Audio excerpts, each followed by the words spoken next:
It's David talking about how God can revive.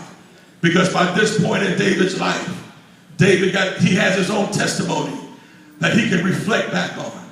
Right. All David has to do is look at his own life and recognize, had it not been for revival, his own story would have been the story of a young man who started off doing great exploits for God. A young man who killed lions and bears and giants, started off being a great king. But David would have died as a murderer and as an adulterer. But David could look back at his own life and say that because God is able and willing to revive, he was able to live and die as a man after God's own heart.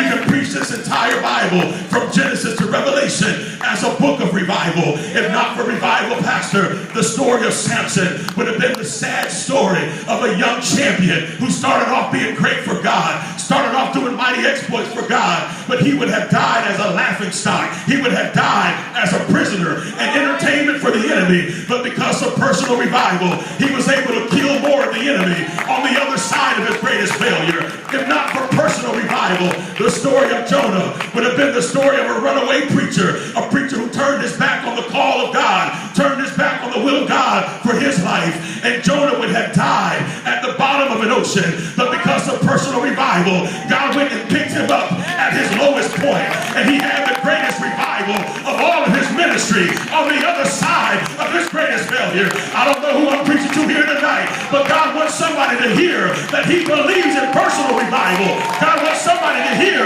that he can breathe into your life.